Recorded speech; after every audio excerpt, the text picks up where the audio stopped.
j'espère que vous allez bien, que la rentrée s'est bien passée.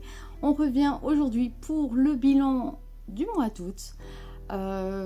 Quelques bonnes lectures niveau comics dans la première partie et on se retrouvera par la suite dans une deuxième partie avec les mangas, les webtoons et les romans. C'est parti. Alors on commence par la sortie que j'attendais avec impatience, la grosse claque de cette fin de mois d'août, Cave Girl. Alors, je remercie vraiment les éditions Blue Man de me l'avoir envoyé. Rien que la cover, et puis c'est des dinos, d'office il me le fallait, des gros dinos. Alors, faut savoir que depuis que je suis toute petite, j'adore les dinosaures. Alors là, j'étais trop contente quand on me l'a proposé. Visuellement, c'est une claque, ça parle de coutume, ça parle de... Je vais pas dire de matriarcat, on va dire ça comme ça. Donc c'est une société de femmes qui est régulée par des rites, par des coutumes, par, on va dire, l'animisme, pour ceux qui connaissent. Voilà, très très bon, très grosse claque visuelle, c'est superbe, c'est... Ouais. Bref, une de mes meilleures lectures d'août. Elle est arrivée enfin, mais vraiment, voilà, elle détrône quelques comics que j'ai pu lire. Chez Glénat, j'ai lu le très bon Control Natura. Il était vraiment temps de le lire. C'est Mirka Andolfo.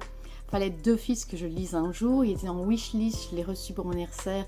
Donc voilà, très très heureuse de l'avoir lu. J'ai adoré cette lecture. Donc j'ai déjà acheté ça en bleu, qui est dans la palle et à mon avis il va être lu très très très très rapidement. Donc voilà. J'ai lu également chez Glénat, c'était mon ma première BD Disney. J'ai lu Mickey contre l'Alliance Maléfique, c'est un achat que j'avais fait sur Vinted.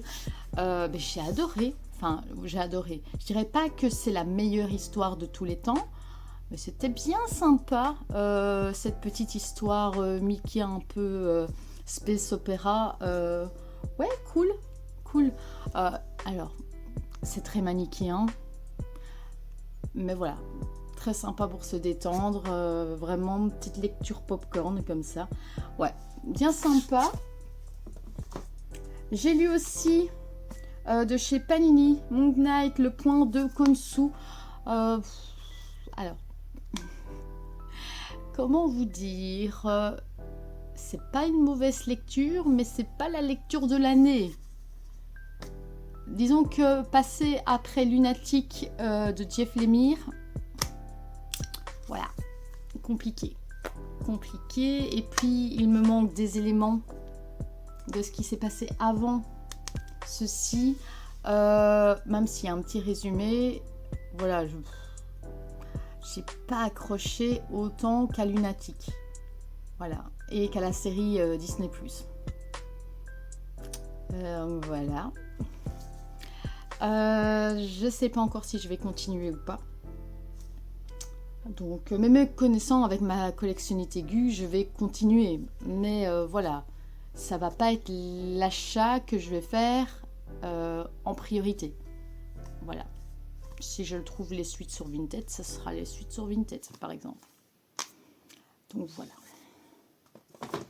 On passe chez Urban. Et Urban, j'ai lu du très bon. Chez Urban, j'ai lu le très bon Batman 3 Jokers. C'est un coup de cœur. J'ai adoré l'hypothèse émise dans ce récit. Un one-shot très bon, que ce soit visuellement ou au niveau du scénario. J'ai kiffé. J'aime beaucoup ce duo Geoff Jason Fabok, qu'on retrouve également dans Rook Exodus, que j'ai beaucoup aimé. Alors le premier chapitre m'a fallu du temps pour me plonger dedans, mais une fois que j'y étais, j'en ai redemandé en fait. Voilà, c'est comme ça que je définirais ma lecture de Rook Exodus. Vraiment hâte de découvrir la suite de ce comics. C'était bien sympa cet univers post-apo, donc vivement la suite. j'ai lu aussi, et vous savez que j'adore ça, c'est Fluff Fairyland. Voilà. Et il était vraiment bien ce tome, vraiment bien. J'ai encore passé un excellent moment. On voit que Gertrude a changé au fil des années sur Fairyland, malgré qu'elle est toujours très acariâtre, qu'elle a toujours un comportement, comment dire, ouais, vous avez compris. On voit qu'elle a quand même évolué avec le temps, que sa pensée a changé, que Fairyland n'est plus forcément un endroit horrible. Enfin si, c'est toujours horrible, mais on va dire que c'est moins horrible que ce que ça l'était avant. Voilà. J'ai continué ma lecture des Absolutes et j'ai terminé avec Superman. Alors quand j'ai terminé, on va parler de la première vague, parce que la suite va bientôt arriver et voilà, je suis très impatiente de ces sorties urbaines de cette année. La rentrée est très riche côté urbain. Toutes des sorties que j'attendais avec impatience parce que j'ai pas pu les lire en VO. Donc vraiment, tout ce qui va sortir ici en septembre, voilà, très contente de ce qui arrive côté indé. Voilà. On va plutôt parler de l'indé que de ce qui se passe niveau d'ici. D'ici, j'adore. Voilà. Absolute Superman, très bien. Très bien, mieux que Batman d'ailleurs. Alors, il y en a énormément qui adorent l'Absolute Batman. Personnellement, c'est vraiment pas mon préféré. Il passe vraiment en 3e position. Wonder Woman reste première, avec ce côté mythologique que j'adore. Mais Superman, il est très bon aussi. Alors, l'intrigue, je ne vais pas dire qu'elle est douteuse. Disons qu'il arrive plus tard. Donc là, on pose les bases avant de vraiment comprendre l'intrigue qui va se jouer dans ce Superman Absolute. Donc voilà, c'est comme ça que je dirais. Mais vraiment très très bien. Il est chroniqué sur Insta, donc n'hésitez pas à aller voir cette chronique. Voilà. Ça va faire partie de mes absolutes, à mon avis, préférés. Batman, je sais pas, il va peut-être être détrôné par d'autres qui vont arriver, donc j'ai hyper impatiente de faire la découverte. Donc on verra. Le dernier de chez Urban, que j'ai acheté également, c'est dans les sorties Fnac à 4,90 €, le Supergirl.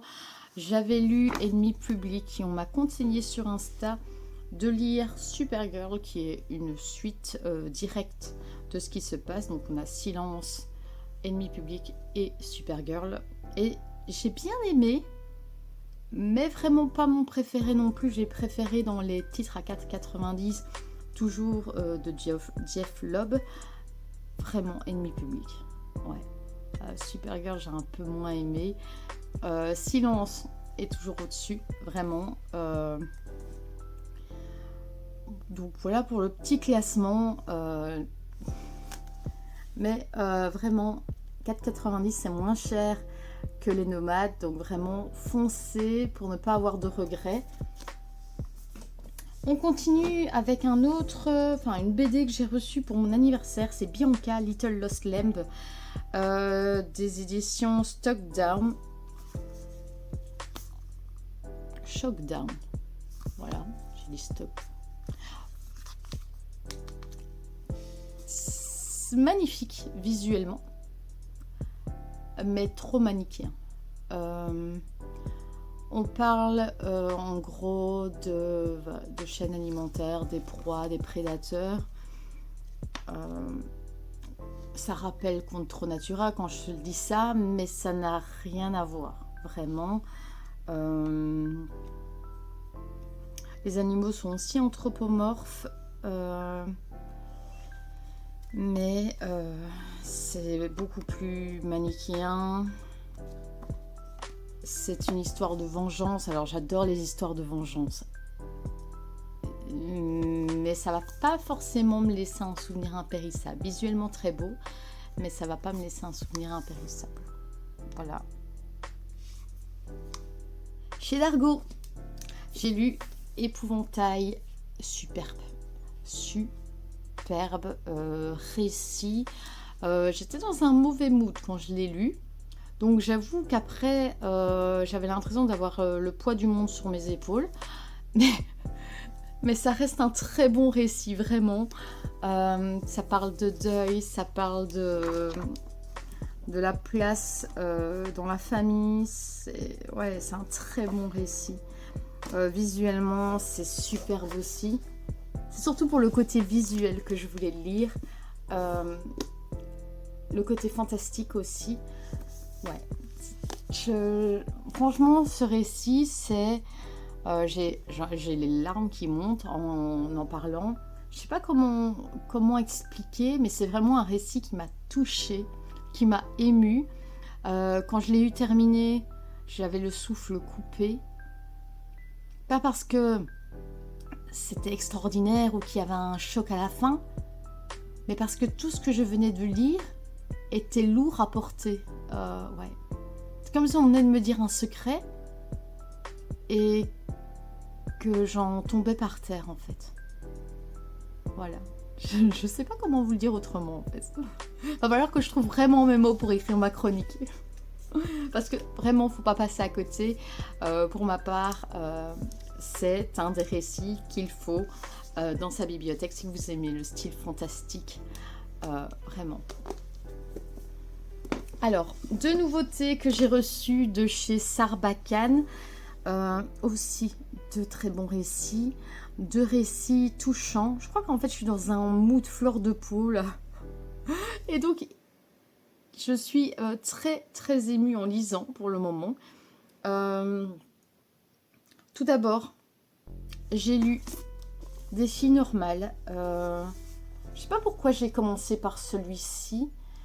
C'était pas celui que je voulais en priorité de chez Sarbacane. Mais quand je l'ai feuilleté, je sais pas, il m'interpellait. C'est l'histoire de jeunes filles qui sont fans d'un chanteur. Elles vont avoir la chance de le rencontrer. Trois jeunes filles avec une personnalité totalement différente, dont une des jeunes filles a une réputation très douteuse parce que elle veut trouver sa place, parce qu'elle se sent à part dans ce monde où elle manque d'amour. On va dire ça comme ça. Elle manque d'amour, cette jeune fille, et on le ressent quand on comprend la relation qu'elle a avec sa maman. Sauf que ce qui va se produire va complètement la briser et elle va commettre l'irréparable.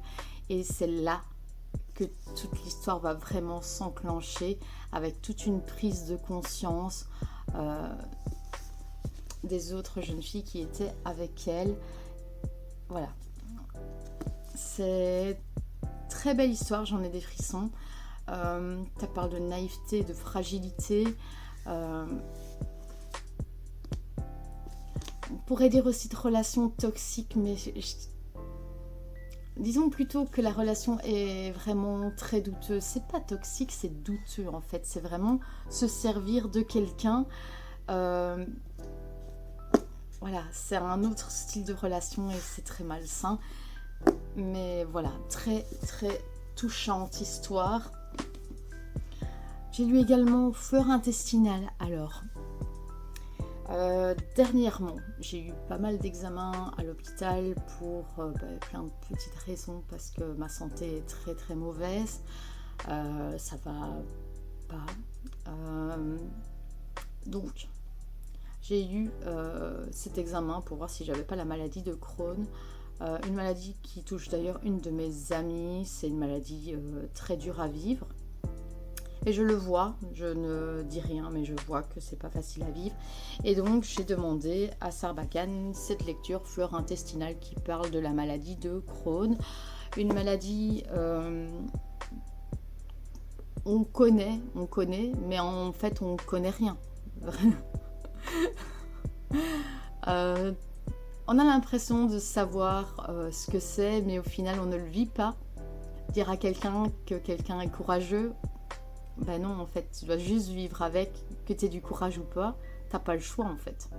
Et ça, j'ai aimé les mots qu'on met sur le fait d'avoir une maladie, de devoir vivre chaque jour avec. Qu'on te dise que tu es courageux, c'est bien gentil, mais ça va rien arranger en fait. Voilà, tout ça, c'était très très touchant également. J'ai l'impression que Sarbacane a décidé de me faire pleurer en ce début du mois de septembre, enfin fin août, début septembre. J'ai encore quelques lectures de chez Sarbacane d'ailleurs à lire. J'espère que ça sera un peu plus joyeux. En fait, c'est moi qui choisis mes titres et clairement, je me dis qu'en fait, tout ce que je choisis, c'est larmoyant pour le moment. Mais voilà, une BD très touchante, émouvante, qui a les mots justes, qui met les mots qu'il faut pour expliquer la maladie, les maladies en général, hein, parce que, ok, ça parle de Crohn, mais c'est tellement plus vaste, les mots que l'autrice met à travers son scénario sont tellement vrais, et ça fonctionne pour toutes les maladies en fait. Donc voilà, très très sympa cette petite BD. Voilà, c'est tout ce que j'ai lu. Il y aura pas mal de choses à vous montrer côté manga. Donc n'hésitez pas à me dire en commentaire ce que vous avez lu pendant les vacances, enfin au mois d'août. S'il y a des lectures en commun avec moi. Et s'il y a des lectures qui vous tentent. Donc voilà, je vous fais des bisous. Bye bye.